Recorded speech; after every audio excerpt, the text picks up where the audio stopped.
Olá, meus amigos, tudo bem com vocês? Hoje nós vamos falar sobre um importante pensador medieval. Estamos no século XIII, estamos na época em que o Aristóteles, grande filósofo grego, ele passa a ser introduzido na Europa Ocidental. Naquela época era um mundo que se falava latim, e as obras de Aristóteles estavam traduzidas, existiam, melhor dizendo, somente no grego, não no latim, elas não estavam traduzidas para o latim. E no século XIII chegam não só as obras de Aristóteles, mas várias obras de Platão que também eram desconhecidas, e outros filósofos passam a ser traduzidas para o latim. Isso em vários locais da Europa Ocidental.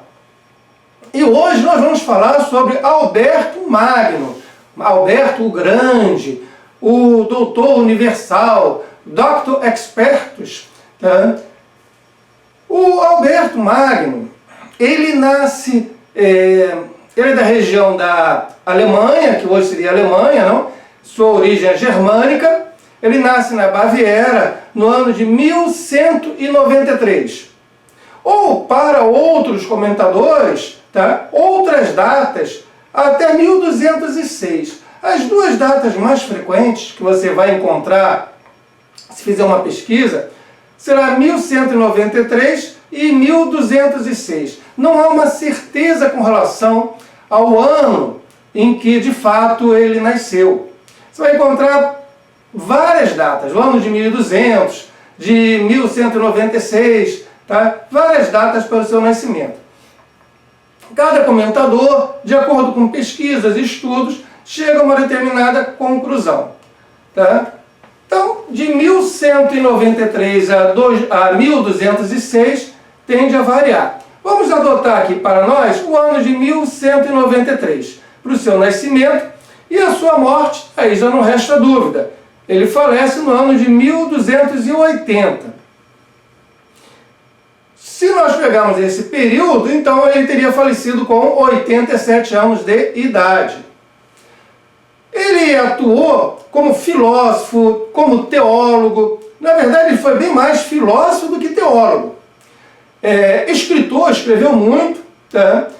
Foi frade dominicano, uma das ordens mendicantes. Tá? Bispo, por cerca de 3 anos da sua vida, ele atuou como bispo. Depois ele pediu ao Papa, e se concedeu, que ele pudesse deixar as funções de bispo para voltar para a sua cela, tá, como frei. Ele, posteriormente, ele passou a ser considerado como santo da Igreja Católica Apostólica Romana, e a sua festa litúrgica ocorre no dia 15 de novembro, mesma data do seu falecimento. O Alberto, ele tem esse sobrenome de Magno, de o Grande, ou de Universal, ou de Expertus, porque ele era um homem enciclopédico, ele sabia praticamente tudo da sua época, ele tinha um saber muito amplo. Ele tem trabalhos das mais diversas e distintas áreas da filosofia natural, que vai desde a mineralogia até a meteorologia, tá? A botânica. Ele tem estudos sobre plantas, ele se interessava por tudo. Sabe aquela pessoa altamente curiosa, tá? Mas que tudo quer saber em profundidade? Era ele pegava as plantas, vamos classificar, vamos estudar essas plantas. Tudo ele se aprofundava em termos de estudos dele, escritos sobre campos bem distintos. Então ele tinha um saber muito amplo para a sua época. E na época ele era muito famoso, no século XIII, ele era um professor muito famoso. Tão famoso que lá em Paris, que ele se direcionou a Paris para dar aulas, não cabia os alunos dele dentro da sala de aula. Não cabia. Então ele tinha de ir para uma praça pública na época. E ele dava as aulas nessa praça, que foi inclusive onde ele teve como aluno o seu discípulo mais famoso, que é o Tomás de Aquino. Mas nessa praça onde ele dava aula, a praça, até hoje lá, se você for em Paris, você vai encontrar a Praça Malder. Praça Malder é uma mistura, uma conjunção de mestre Albert. Albert. Então, Malber. Praça Malber. Mestre Alberto. Mestre Alberto. Tá? Leva o nome dele, que era onde ele dava as aulas. Como eu falei, o seu discípulo mais famoso, Tomás de Aquino, ele era tido como um filho pelo Alberto. E o Tomás, ele falece antes, ele falece em 1274. O Alberto vai falecer somente em 1280. E depois da morte do Tomás, que faleceu cedo, nós temos registros, a tradição nos diz, por meio de vários comentadores da época, que o Alberto não podia mais falar ou escutar o nome do Tomás de Aquino sem chorar. Tá? Ele começava a chorar abundantemente, porque o Tomás era como um filho para ele.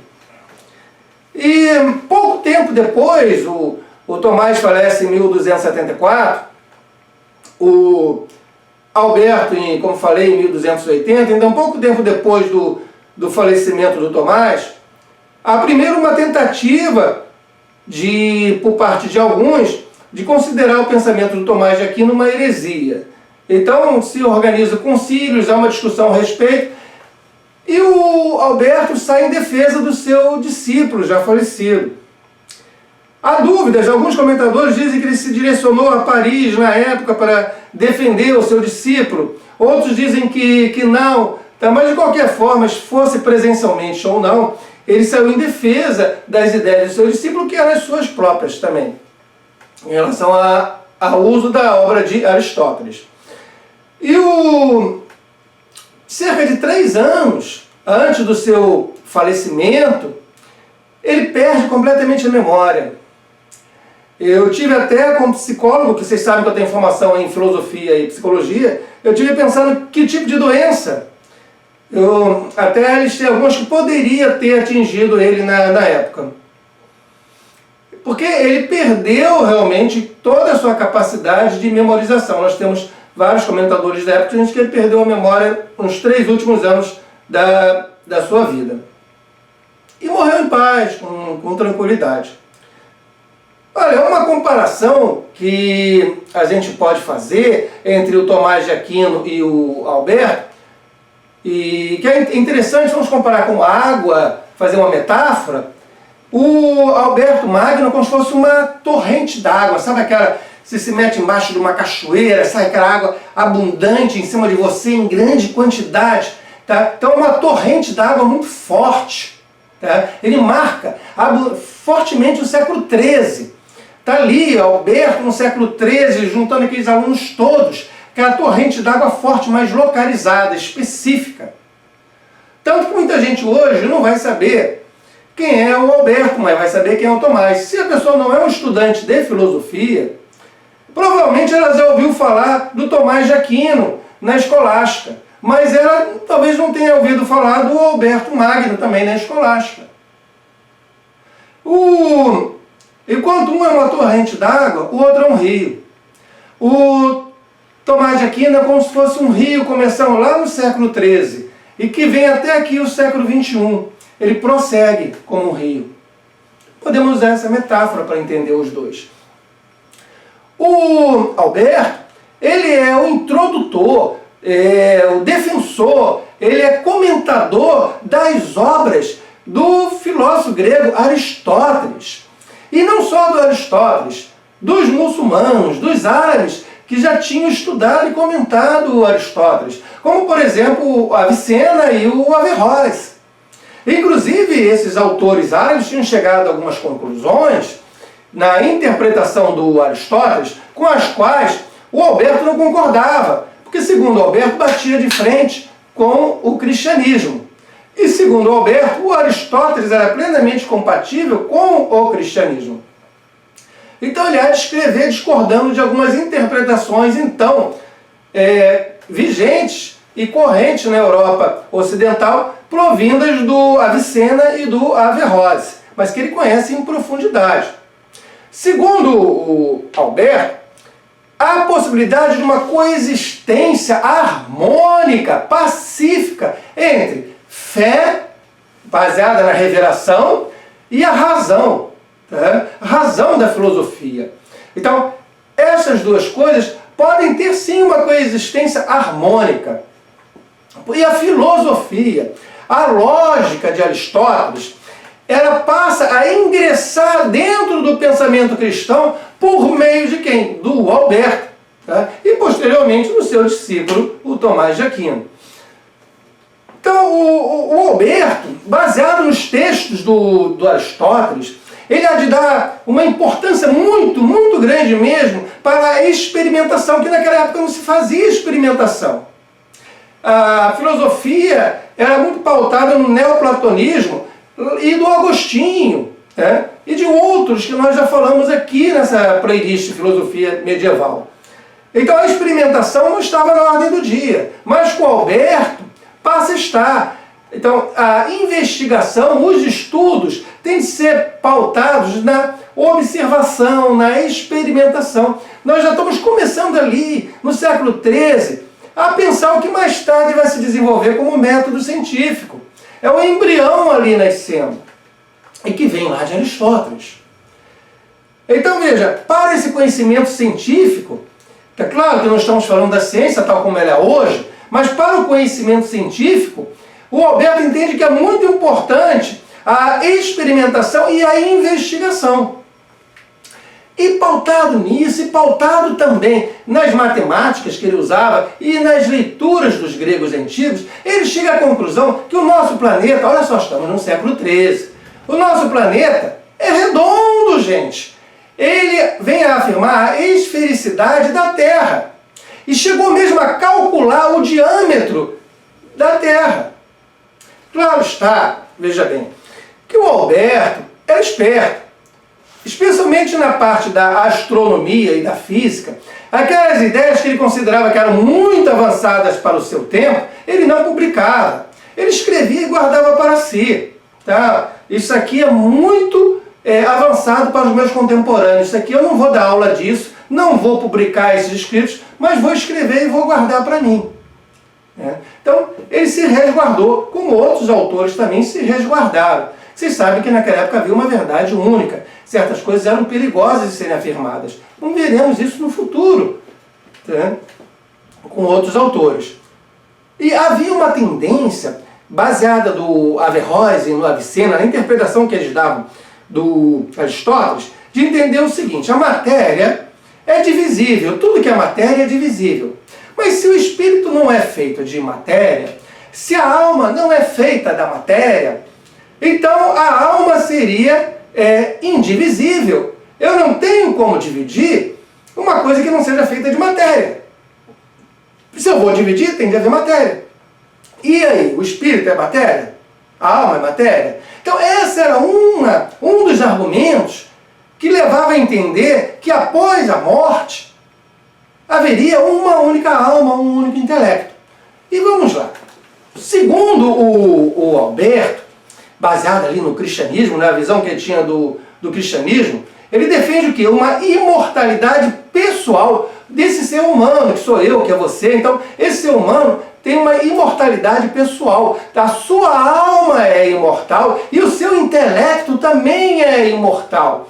E é individual. Tá? O Pedro, o Manuel, o Joaquim, a Cristina, a Patrícia, cada um tem a sua imortalidade separada um dos outros. E ele se mostra, então, contrário a essa tese que eu falei ainda há pouco, da unicidade do intelecto para toda a humanidade. Ou seja, que após a morte se funde tudo, é uma coisa só, é uma única alma intelectual para todos. Tá? Depois que o Silvério aqui, que você, que outros falecerem, vai tudo ficar junto. Tá? Um único intelecto. Ele diz, não, isso não é assim. E com relação à filosofia e à teologia, ele vê que ambas são diferentes. Filosofia não é a mesma coisa que teologia. São distintas. Ambas são autônomas. A filosofia há de se basear na razão, no uso da razão. Já a teologia na revelação, na fé nos escritos sagrados. São coisas distintas. A A teologia está preocupada com a revelação, com a salvação. E a filosofia não. Está preocupada com esse mundo aqui à nossa volta. Como ele tem uma filosofia pautada em Aristóteles, então ele está preocupado com a filosofia da natureza, as coisas que são observáveis. Ele entende que os estudos, se você for fazer um estudo qualquer, ele tem que ser pautado na observação. Não é só você sentar e ficar pensando, não. Você tem de observar as coisas. Vai a campo e observa. Não é só ler, tá? Ler é importante, mas se você ler alguma coisa, você tem de ir lá observar. Ah, eu quero saber sobre os pássaros, quero saber sobre os falcões. Eu vou ler sobre os falcões, legal. Mas eu tenho de ir a campo observar os falcões. Eu tenho de estudar os falcões lá, pessoalmente, tá? Ele tem inclusive um livro sobre o estudo dos falcões, tá? E veja bem, as aves de rapina, eles têm estudos amplos dentro dessa área da natureza. Então, primeiro a observação, e depois eu vou observar, eu tenho que fazer uma descrição, eu vou descrever minuciosamente aquilo que eu estou observando. E também vou classificar, ele tentou classificar as plantas, como Aristóteles já fazia antes. Na área de botânica, não, essa planta aqui é mais próxima daquela, essa aqui é mais próxima daquela outra. Então veja, observação, descrição e classificação dos fenômenos. Vamos classificar, vamos dividir, vamos agrupar. E veja, por isso que eu falei ainda há pouco que a filosofia é distinta da teologia. A teologia, ela não está preocupada com observação, descrição, classificação dos fenômenos, não. A sua preocupação é outra, é a fé, é a revelação, é lá para cima. A filosofia não, a filosofia é natural que vai se preocupar com essas coisas.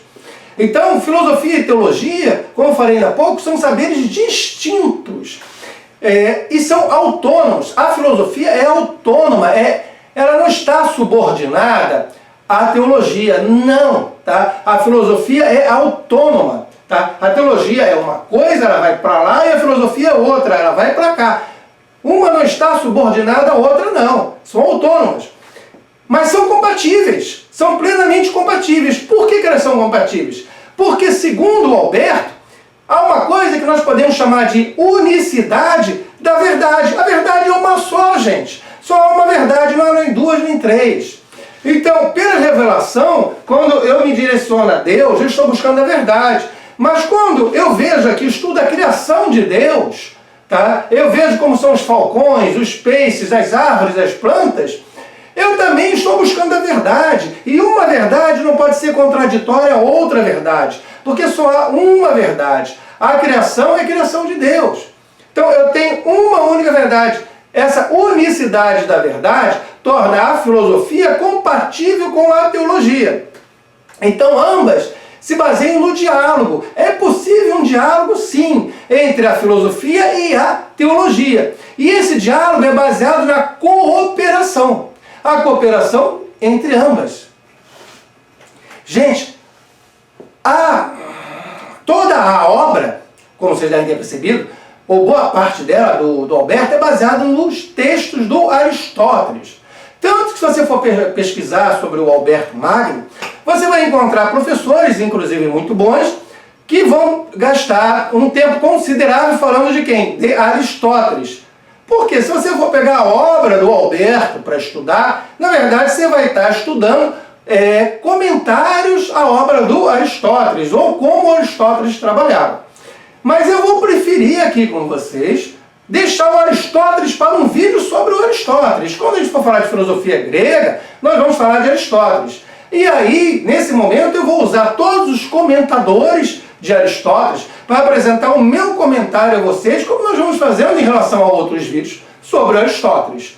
Neste caso aqui, do Alberto, eu não vou usar o nosso tempo para falar de Aristóteles, tá? Não cabe, tá?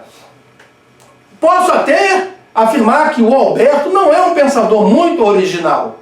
Ele não é muito original porque ele se baseia ferrenhamente, quem? No Aristóteles.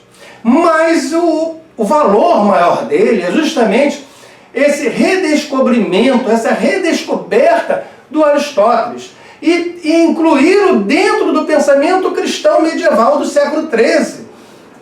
Essa é a principal coisa. Outra coisa importantíssima é o Tomás de Aquino, que foi discípulo dele. Não haveria Tomás de Aquino se não houvesse o Alberto, se não houvesse a obra do Alberto, os comentários do Alberto sobre a obra do Aristóteles, você não teria hoje o Tomás de Aquino. E aí tem outros professores que você há de encontrar, se for fazer uma pesquisa, que vão gastar o seu tempo em vídeo ou em texto, tá? Quando forem falar do Alberto, falando do Tomás de Aquino. Ou vão juntar os dois, vamos falar do Alberto e do Tomás. Eu também não pretendo fazer isso aqui, porque vou fazer um vídeo específico sobre Tomás de Aquino. Ele vai ter o seu momento ali. Então, aqui para nós, o importante é entender o Alberto.